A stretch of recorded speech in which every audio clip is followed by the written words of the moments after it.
అందరికీ నమస్కారం.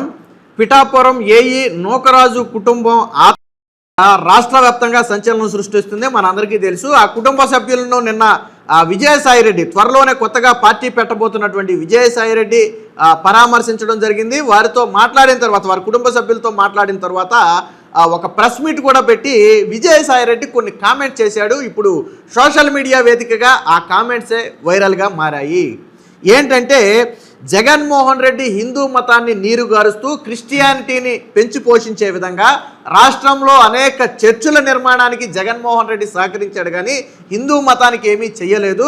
రేపు ఎలాగా బీజేపీతో కలవలేడు, అవసరమైతే కాంగ్రెస్తో అవసరం వస్తుందనే ఉద్దేశంతో జగన్ కూడా ఇటీవల జరుగుతున్నటువంటి ఘటనల మీద నోరు మెదపటం లేదని చెప్పి ఆయన ఒక మాట మాట్లాడాడు. అలాగే ఇప్పుడు మొన్న జరిగినటువంటి ఘటన ఏదైతే ఉందో నూకరాజు కుటుంబానికి సంబంధించి, సో దీని లవ్ జిహాదీగా నిన్న విజయసాయిరెడ్డి చెప్పడం జరిగింది. ఎందుకంటే ఈ ఎవరైతే మొత్తానికి కారకుడుగా నిందితుడుగా ఉన్నటువంటి సాదిక్ ఉన్నాడో తనను ఇస్లాం మతంలోకి మారాలని బెదిరించినట్టుగా చనిపోయినటువంటి నూకరాజు కుటుంబం తన సూసైడ్ నోట్లో రాసింది.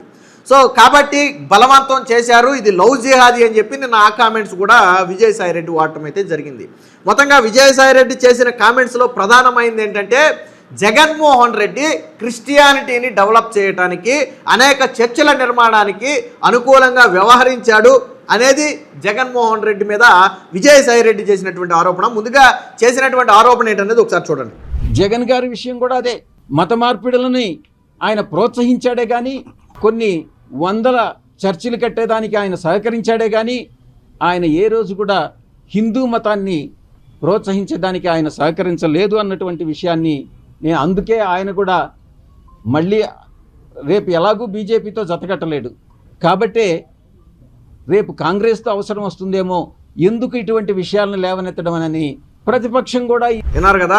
జగన్మోహన్ రెడ్డి తన 5 ఏళ్ల పాలనలో మత మార్పుడులను ప్రోత్సహించాడు, రాష్ట్రంలో వందలాది చర్చిలు నిర్మించడానికి అవకాశం కల్పించాడు తప్ప హిందూ మతాన్ని ఏ రకంగానూ ప్రోత్సహించలేదు, ఏ రకంగానూ ఆదరించలేదు అని నిన్న మొన్నటి వరకు వైసీపీ పార్టీలో ఉన్నటువంటి స్వయంగా విజయసాయిరెడ్డి చేసినటువంటి వ్యాఖ్యలు ఇవి. అంటే గతంలో 5 ఏళ్లలో ఏం జరిగింది అనేది మీకు ఐడియా ఉండే ఉంటుంది. గతంలో హిందూ దేవాలయాల మీద దాడులు జరిగాయి, మీకు గుర్తుండే ఉంటుంది. సో దాడులు జరిగినప్పటికీ కూడా జగన్మోహన్ రెడ్డి సైడ్ నుంచి, అంటే ప్రభుత్వం సైడ్ నుంచి దాని మీద కఠిన చర్యలు తీసుకోకపోగా వైసీపీ నాయకుల చేత ఇష్టం వచ్చినట్టు మాట్లాడించాడు. రాముడు చెయ్యి ఇరిగిపోతే ఏమవుద్ది, ఇంకొక విగ్రహం పెడతారు. రథం తగలబడిపోతే ఏమవుద్ది, ఇంకొక రథాన్ని చేయిస్తారు. లేకపోతే ఇది జరిగితే ఏమవుద్ది, అది జరిగితే ఏమవుద్ది అని చెప్పి గతంలో కొడాలి నాని కూడా మాట్లాడాడు. దేవుళ్ళ గురించి చాలా ఇష్టం వచ్చినట్టు కొడాలి నాని కూడా మాట్లాడాడు. మీరు ఒకసారి ఆ వీడియో ఒకసారి చూడండి. ఆంజనేయ స్వామి చెయ్యరు కొడితే ఆంజనేయ స్వామికి పోయేది ఏమి లేదు, బొమ్మదే. అట్లాగే ఆ గుడికి వచ్చే లాస్ ఏమి లేదు. 10 కేజీలు వెండి ఎత్తుకుపోతే 6 లక్షలు 7 లక్షల రూపాయలు, దాంట్లో మిల్లు కట్టేది లేదు, మిద్దులు కట్టేది లేదు. అంతర్వేదిలో 1 కోటి రూపాయలు రథాన్ని తగలబెడితే ప్రభుత్వం రథం చెందుతుంది, దానివల్ల దేవుడికి పోయేది ఏమి లేదు. చూశారు కదా, హిందూ దేవాళ్ళ గురించి, దేవతల గురించి కొడాలి నాని ఆ రోజు మాట్లాడినటువంటి మాటలవి. అంటే వాళ్ళ హయాంలో హిందూ దేవాలయాల మీద జరుగుతున్న దాడులను ఖండించకపోగా, జరిగితే మీకేంటి, వచ్చిన నష్టం ఏంటి, ఇంకొక విగ్రహం తెచ్చి పెడతారు, ఇంకొక రథం తయారు చేస్తారు అని మాట్లాడారే తప్ప, ఎస్ మేము ఖండిస్తున్నాము, ఇవి జరగనివ్వము, మా సైడ్ నుంచి చర్యలు తీసుకుంటామని చెప్పి వాళ్ళ నాయకులు చెప్పలా. ఇప్పుడు విజయసాయిరెడ్డి చెప్పిన దాన్ని బట్టి ఏం అర్థమవుతుంది, ఆ రోజు కావాలనే హిందూ దేవాలయాల మీద జరిగినటువంటి దాడుల విషయంలో వైసీపీ మౌనంగా ఉంది. రాష్ట్ర ప్రభుత్వం, ఆ రోజు ఉన్నటువంటి రాష్ట్ర ప్రభుత్వం చర్యలు తీసుకోలేదు అని తెలుస్తుంది. ఇంకో పక్క రాష్ట్ర వ్యాప్తంగా విచ్చలవిడిగా చర్చల నిర్మాణానికి జగన్మోహన్ రెడ్డి సహకరించాడు తప్ప హిందూ దేవాలయాల నిర్మాణానికి కానీ, హిందూ మతోద్ధరణకు కానీ జగన్మోహన్ రెడ్డి ఎక్కడా సహకరించలేదు అని చెప్తున్నారు. ఆఫ్ ద రికార్డు ఉన్నటువంటి ఇంకొక స్టోరీ ఏంటంటే, గతంలో మీకు ఎల్వి సుబ్రహ్మణ్యం ఐడియా ఉన్నారు కదా, జగన్మోహన్ రెడ్డి సీఎం అయినప్పుడు సిఎస్గా ఉన్నది ఆయనే. అంతకుముందు కరెక్ట్గా 2019 ఎన్నికలకు ముందు అప్పుడు చంద్రబాబుతో కొద్దిగా ఎల్వి సుబ్రహ్మణ్యానికి విభేదం రావటం, ఆ తర్వాత ఎలక్షన్ కమిషన్ సిఎస్గా ఎల్వి సుబ్రహ్మణ్యాన్ని నియమించడం, తర్వాత అదే సిఎస్ని జగన్మోహన్ రెడ్డి కొనసాగించాడు. అయితే ఆయన అకస్మాత్తుగా ఉన్నట్టుండి ఆయన్ని ప్రవీణ్ ప్రకాష్ చేత తొలగింపజేశారు, తీసి పక్కన పెట్టారు. ఉన్నట్టుండి సడన్గా తీసి పక్కన పెట్టారు. ఎందుకు పక్కన పెట్టారు అనే దాని మీద దానికి బ్యాక్ ఎండ్లో ఒక స్టోరీ నడుస్తుంది. ఏంటంటే టీటీడీలో నాకు తెలిసి ఎల్వి సుబ్రహ్మణ్యం గారు బ్రాహ్మిన్స్ అనుకుంటున్నాను నేను, టీటీడీలో అన్య మతస్థులు ఎవరైతే ఉన్నారో వారందరినీ కూడా బయటకు పంపాలి అనే ఒక నిర్ణయాన్ని అప్పుడు సిఎస్ హోదాలో తీసుకుని దాన్ని ఇంప్లిమెంట్ చేసే ప్రయత్నం చేస్తున్నప్పుడు జగన్మోహన్ రెడ్డి అడ్డుకున్నాడు. ఆ కోణంలోనే అసలు ఎల్వి సుబ్రహ్మణ్యాన్ని తీసి పక్కన పెట్టారు. టీటీడీ విషయంలో కలుగజేసుకుని అన్య మతస్థులను తొలగించాలి అనటం అప్పట్లో జగన్మోహన్ రెడ్డికి నచ్చలేదు. కాబట్టే ఎల్వి సుబ్రహ్మణ్యం గారిని తీసి పక్కన పెట్టేశారని చెప్పి ఒక వార్త నడిచింది. ఇది ఆఫ్ ద రికార్డ్ నడిచినటువంటి వార్త. ఇందులో ఎంత నిజం ఉంది, ఎంత అబద్ధం ఉంది అనేది జగన్మోహన్ రెడ్డి కానీ ఎల్వి సుబ్రహ్మణ్యం గారు కానీ బయటకు వచ్చి చెబితే కానీ తెలియదు.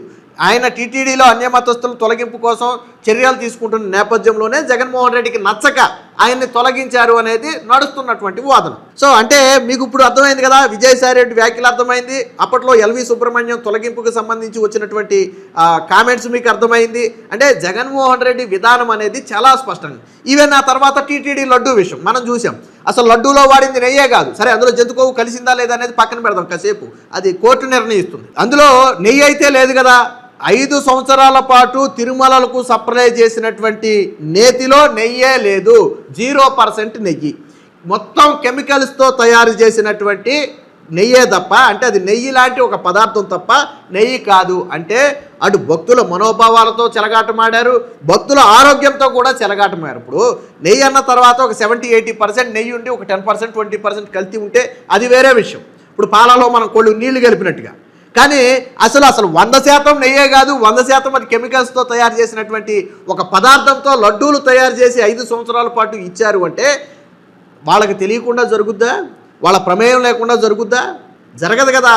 ఈరోజు ఆరోపణలు కూడా అదే కదా, టీటీడీ లడ్డు కల్తీ గురించి జరుగుతున్నటువంటి ఆరోపణలు అయ్యే కదా నేతిలో. సో అంటే దీని ఒకదాన్ని మనం సింక్ చేసి చూస్తే, అలాగే జగన్మోహన్ రెడ్డి ఎప్పుడూ సతీ సమేతంగా తిరుమలకు వెళ్ళలేదు. ఏ దేవాలయానికి జగన్మోహన్ రెడ్డి సతీ సమేతంగా 5 సంవత్సరాల్లో ఒక్కసారి కూడా వెళ్ళలేదు. ఎప్పుడైనా ఒకసారి 2 సార్లు వెళ్ళకపోతే అది వేరే విషయం. కానీ 5 సంవత్సరాల్లో ఒక్కసారి కూడా జగన్మోహన్ రెడ్డి తిరుమలకు వెళ్ళలేదు, ఏ దేవుడి గుడికి వెళ్ళలేదు. వెళ్ళకపోగా తన భార్యతో గుడికి వెళ్ళాలి అనుకున్న సందర్భంలో తన ఇంట్లో సెట్ వేసుకున్నాడు, సంక్రాంతి సెట్ వేసుకున్నాడు. వేసుకుని అక్కడ కార్యక్రమాలు నిర్వహించి అక్కడ పూజా కార్యక్రమాలు నిర్వహించాడు తప్ప ఆ పక్కనే 2 కిలోమీటర్ల దూరంలో ఉన్నటువంటి కనీస టెంపుల్కి కూడా జగన్మోహన్ రెడ్డి ఏ రోజు వెళ్ళలేదు. ఈవెన్ జగన్మోహన్ రెడ్డి తిరుమల వెళ్ళాలి అనుకున్నప్పుడు భారతీరెడ్డిని హైదరాబాద్లో దింపేసి ఆయన తిరుమల వెళ్ళి మళ్ళీ తిరుమల నుంచి వస్తా ఫ్లైట్లో హైదరాబాద్ నుంచి భారతీరెడ్డిని ఎక్కించుకుని ఆయన తాడేపల్లి వచ్చాడు. అంటే తాను తిరుమల వెళ్ళాలంటే హైదరాబాద్ వచ్చి భారతీరెడ్డిని దింపి తాను తిరుమల వెళ్ళి మళ్ళీ తిరిగి భారతీరెడ్డిని హైదరాబాద్లో ఎక్కించుకుని తిరిగి తాడేపల్లికి వచ్చాడు తప్ప ఎక్కడా కూడా ఆయన వెళ్ళాల. అంటే ఆయన వెళ్ళాలి అనుకుంటే మార్గ మధ్యంలో వాళ్ళ భార్యను దింపేసి వెళ్ళాడు తప్ప తిరుమలకు మాత్రం తీసుకువెళ్ళాలి. సరే వాళ్ళు కొన్ని మత విశ్వాసాలు పాటిస్తున్నారు కాబట్టి మేబీ వెళ్ళి ఉండకపోవచ్చు, నేనేమీ దాన్ని తప్పు పట్టట్లా. కాకపోతే ఇప్పుడు వచ్చినటువంటి కాంట్రవర్సీకి ఒకదాన్ని లింక్ చేసి చూడండి. దేవాలయాల మీద దాడులు కావచ్చు, తర్వాత ఎల్వి సుబ్రహ్మణ్యాన్ని పక్కన పెట్టడం కావచ్చు, తర్వాత టీటీడీ లడ్డు వ్యవహారం కావచ్చు, లేదా తిరుమలకు వీళ్ళు వెళ్లకుండా ఇంట్లో గుళ్ళో సెట్ వేయటం కావచ్చు.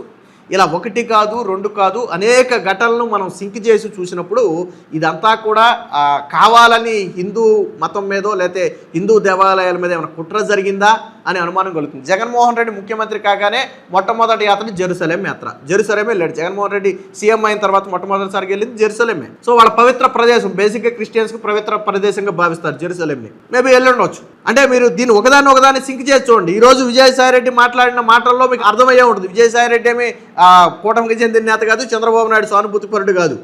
ఆయన భద్రశత్రువు, చంద్రబాబుకి పవన్ కళ్యాణ్కి భద్రశత్రువు మనందరికీ తెలుసు. గతంలో ఆయన సోషల్ మీడియా వేదికగా చంద్రబాబుని పవన్ కళ్యాణ్ని విమర్శించినటువంటి విమర్శలు, నారా లోకేష్ని విమర్శించినటువంటి విమర్శలు మామూలు విమర్శలు కాదు. ఇప్పుడంటే ఏదో కొద్దిగా మారాడు అనుకుంటే అది వేరే విషయం. సో అలాంటి వ్యక్తే చాలా స్పష్టంగా మత మార్పిడులను ప్రోత్సహించినటువంటి సీఎం జగన్మోహన్ రెడ్డి అని స్పష్టంగా చెప్పాడు. ఆయన చాలా స్పష్టంగా చర్చిలు నిర్మించడానికి అవకాశం కల్పించినటువంటి వ్యక్తి జగన్మోహన్ రెడ్డి.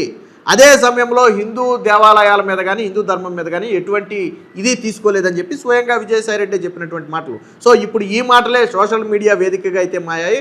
మొత్తానికి ఆ రోజుల్లో హిందూ మతం మీద కావాలనే కుట్ర జరిగిందా అనే అనుమానం ఈరోజు విజయసాయి రెడ్డి మాటలను బట్టి చాలా స్పష్టంగా అర్థమవుతుంది. సో మీరు ఎలా చూస్తారు, గతంలో జరిగినటువంటి ఘటనలన్నింటినీ మీరు ఎలా చూస్తారో, అలాగే వీడియో ఎలా ఉందనేది కామెంట్ రూపంలో తెలియజేయండి.